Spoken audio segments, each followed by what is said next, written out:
안녕하십니까. 진로진학의 나침판의 신동호입니다. 이제 완연한 가을이 된 것 같습니다. 이제 단풍도 많이 물들여져 있고, 정말 세상 빨리 흘러갑니다. 아이들의 성적도 그만큼 올라가면 좋겠지만 쉽지 않죠. 어쨌든 아이들은 그 나름으로 최선을 다한다? 그것까지는 모르겠지만 어쨌든 나름대로는 생활하고 있는 거죠. 학생부 종합전형에서 는 어떤 학생들이 합격을 하는 거냐면 그나마 공부를 즐기는 학생들이 합격을 합니다. 공부를 즐긴다는 게 말이 돼? 이렇게 생각하는 학생들이 있겠죠. 왜냐면 자신이 생각하는 자신이 경험한 거에 의해서만 이제 생각하기 때문에 그런 생각을 하지 않을까 싶기도 합니다. 어제 제 영상에 이제 한 학부모님이 성적은 좀 낮았지만 또 프랑스어과 불어불문학과에 합격한 인서울에 합격한 학생의 어머니가 학부모가 댓글을 달아놨는데, 자신의 딸은 성적은 낮았지만 인서울에 합격을 했다. 그런데 이 아이가 불어불문과이지만 프랑스어과지만 기본적으로 영어 공부를 아주 재밌게 그리고 매우 잘했던 학생이었고 그래서 합격을 했다라고 하는 댓글이 있었습니다. 실제로 이제 그런 학생들이 합격을 하죠. 예전에도 제가 대학들의 사례는 정말로 많은데요. 특정 과목에 대해서, 그러니까 예를 들어 화학만 잘해서 화학만 1등급이고 나머지는 8, 9등급인 학생이 이제 합격한 사례. 이런 경우는 꼭 면접이 있는 전형이어야 좀 유리하겠죠, 아무래도. 그렇지 않아도 불합격한다 무조건 이렇게 할 수는 없지만, 그래도 이 학생이 적어도 그 과목에 대해서만큼은 눈부시게 활약한, 예를 들어 수상 실적도 그렇고 또 동아리 활동도 그렇고 또 화학 내신 성적도 1등급이고 화학 원투가요. 이런 경우가 이제 일맥상통하게 쭉 한 길 흐름이 이제 그렇게 구성되어 있다. 그렇게 되어 있다는 거죠. 구성이라기보다는 어찌됐건 선생님들의 기록이 이제 그렇게 얘기하고 있는 거죠. 또 행특에도 담임선생님이 기록한 거에도 얘는 화학에 미친 애다라든지 이제 이런 흐름들. 그러니까 적어도 어떤 과목이든 1등급을 해본다는 것은 매우 잘 한 거죠. 매우 잘한 것뿐만이 아니라 역량이 있기 때문에 이 학생이 다른 과목에도 관심을 갖게 되면 그 정도 성적은 나올 수도 있는 이제 이런 경우가 있을 수 있습니다. 그죠? 이제 이런 것들처럼. 그런데 이제 예를 들어 나는 음악에 미쳤다 그러면 걔가 음악대학원 가야지, 예를 들어 우리 물리과 온다든지 경영학과 온다든지 하는 건 좀 아니겠죠. 방법이 틀린 거지 않습니까? 물론 여기서도 또 이것도 100% 단정할 수 없는 것은, 음악에 미쳤는데 이 아이가 소프트웨어 프로그램도 잘 만지고 관련된 프로그램을 개발해본 경험이 있거나 또 그런 것들과 관련해서 미쳐 있다라고 하는 여러 가지의 형태의 구성. 예를 들어 과목의 성적이 전체적으로는 부진하지만 이 아이가 음악에 좋다 그랬잖아요. 그러면 음악과 예를 들어 정보가 되겠네요. 거기에 플러스 이제 각종 활동, 창체 활동이나 수업 시간에 나왔던 여러 가지 활동들이 다 소프트웨어, 그러니까 예를 들어 왜 멜론 서비스처럼 그런 거 하겠대잖아요, 얘가. 그러려고 한다면 예를 들어 이제, 그런데 이 아이가 경영학과 간다든지 아니면 단국대처럼 창업 관련한 전형이 있죠. 또 건국대처럼 자기 추천 전형이나 이런 거에 해당이 될 수도 있겠죠. 또 하나는 이제 그런 거지만 이제 매우 위험한 거죠. 왜냐하면 주요 과목에서가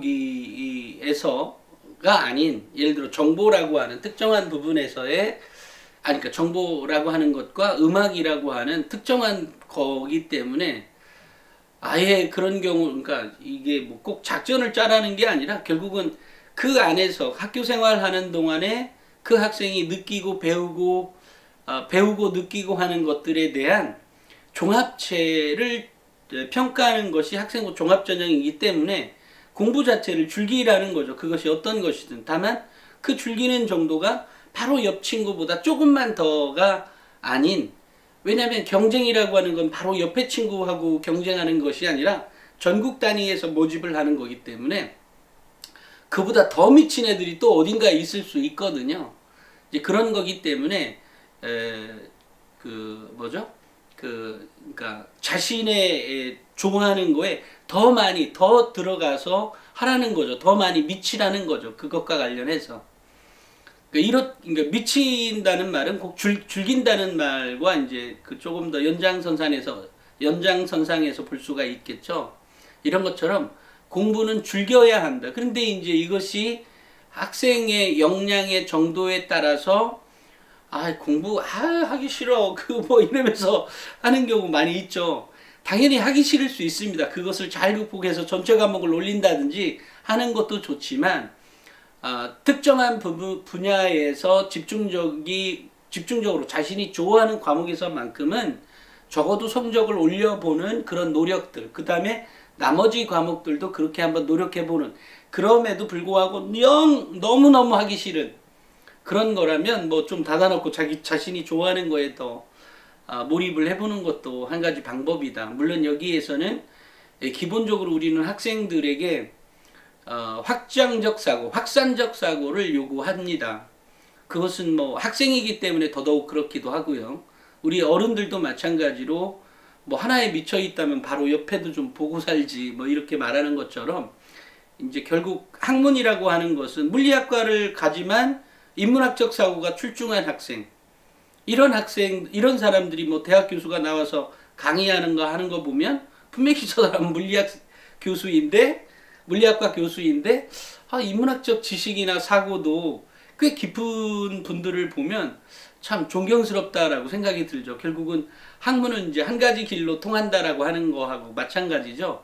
마찬가지로 아까처럼 영어를 매우 잘하고 관련돼서 뭐 영어 원서책도 많이 읽고 이런 과정들이 많이 쌓여 있어야 그것을 뒷받침해 줄 수 있는, 그러니까 딸랑 영어만 1등급이가 아니라 내신 성적뿐만이 아니라 실제로 그 학생이 평소에 공부하고 있는 내용들에 대한 그 즐김이라고 하는 것들이 느껴질 때, 이 학생이라고 하면 다른 과목은 뭐 안 봐도 분명히 뭐 우리 학과에 와서도 충분히 합격할 수 있을 거야, 뭐 이런 거죠.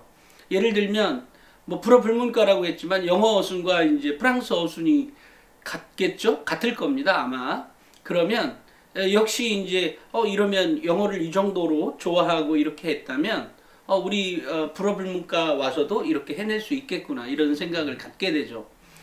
또 그것이 이제 아까처럼 주요 과목이 아닌 비주요 과목인 경우, 아까처럼 정보나 또는 뭐 한국사나 이런 경우는 주요 과목대는 아니죠. 아니다 보니까 또 다른 면을 좀 생각하게 됩니다. 그러니까 이것만 갖고는 좀 부족한 거 아니야? 학업 역량을 증명해내기가. 왜냐면 덕후라고 하는 표현들 많잖아요. 거기에 미친 애들이. 그러니까 한국사에 그 정도 되는 애들은 많은데 뭐 이렇게 생각할 수도 있는 거죠. 마찬가지로 뭐 정보라고 하는 것도 마찬가지입니다. 또 왜 지금 저는 뭐 늘상 소프트웨어 교육, 그러니까 언어 교육이죠. 프로그램 언어 교육을 많이 하는 경우도, 많이 한 학생도 특히 이 학생이 그 정도에 따라서는 뭐 경영학과 나 경영학 나 통계학 이런 쪽에서는 또 이렇게 빛을 발할 수 있는 그런 역량이 있다고 봅니다. 그러니까 뭐 소프트웨어 관련한 학과도 물론 마찬가지고요. 이런 경우에 학교에서는 배우지 않았지만 뭐 학원을 통해서 배웠던 여러 가지 형태가 있죠. 그러니까 여기서 중요한 건 자신이 좀 즐기면서 하는 공부가 증명이 될 때 이 대학들에서도 그 학생을 매우 높게 평가한다는 겁니다. 물론 이제 그 2022학년도부터는 아무래도 이제 수능 최저에 대한 부분들이 조금 이렇게 학생부 교과에서 조금 더 많아진 경우도 있고요. 또는 선발하는 것 중에 예를 들어 이제 연세대의 경우처럼 학생부 교과에서는 학교장 추천이죠.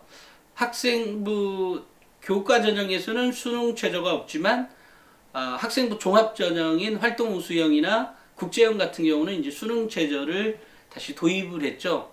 이런 것이나 예를 들어 경희대처럼 경희대는 뭐 거의 전체 전형이 다 이게 수능 최저를 두었죠.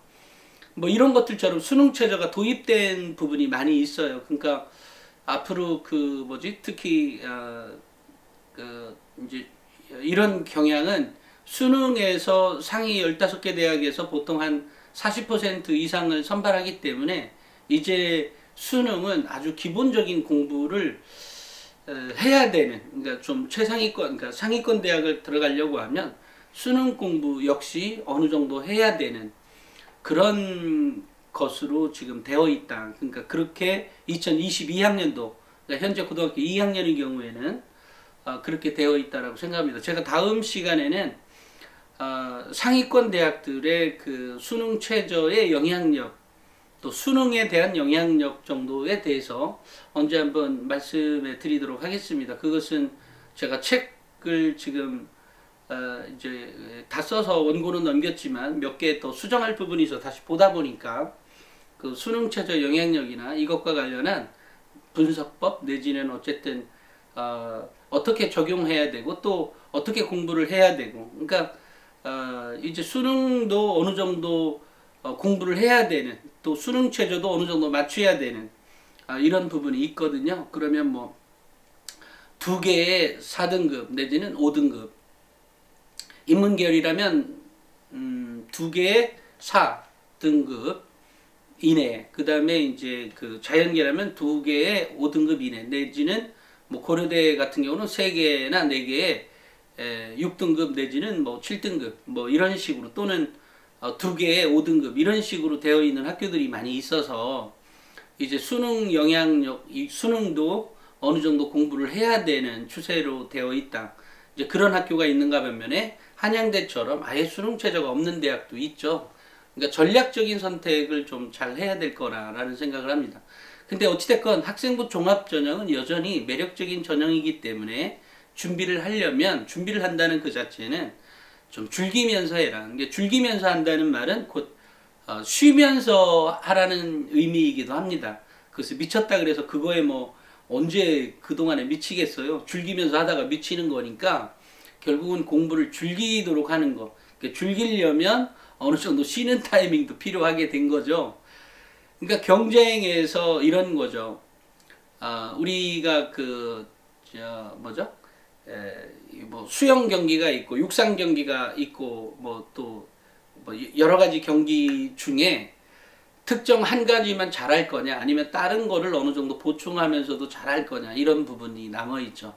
다만 이제 수능의 경우에는 매우 특별한 경우가 아니라면, 물론 뭐 학생마다 원하는 대학들이 다 틀리니까 그것도 사실은 좀 차이가 있겠지만 공부 자체를 즐기면서 할 수 있도록 하는 게 필요하다. 그러려면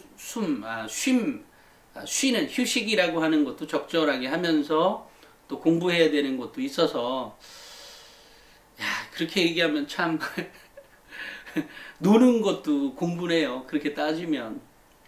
어쨌든 학생들은 좀 힘들겠지만 가능한 한 학교 생활 자체를, 뭐 친구들을 만나든 또 학교를 가는 것 자체도 즐기면서 하는 그런 방법으로 좀 전환해야 된다라는 생각이 들고, 뭐 참고로 이제 한 가지 더 떠오른다면 만약에 목표하는 대학을 가능한 한 일찍 정한다면 상대적으로 덜 피곤하겠다라는 생각도 합니다. 그러니까 한양대처럼 수능 최저가 없는 전형들이 있는가 반면에 또 어느 대학은 학생부 교과에는 수능 최저가 없지만 학생부 종합에 있는 학교, 또 전체 수능 최저가 있는 학교, 뭐 이런 여러 가지 것들이 그러니까 있으니까 대학을 좀 더 빨리 정한다면 아무래도 좀 낫겠죠. 공부하기가 상대적으로 좀 학습 부담이 좀 덜 될 겁니다. 그 대학을 미리 정해 놓으면 이제 그런 차원도 있으니까 제가 이번에 1, 2, 3등급을 위한 대입 필수 노하우를 쓰면서 거기에 보면 다양한 전략들을 가지고 제가 언급을 했었는데요. 지금 생각해 보니까 역시 대학은 대학과 학과를 좀 일찍 정해서 준비해 가는 것이 결국은 학습 부담도 줄여가는 것이고 또 목표하는 대학이 확실히 있기 때문에 동기부여도 좀 되지 않을까 싶습니다. 오늘은 여기까지 하겠습니다. 감사합니다.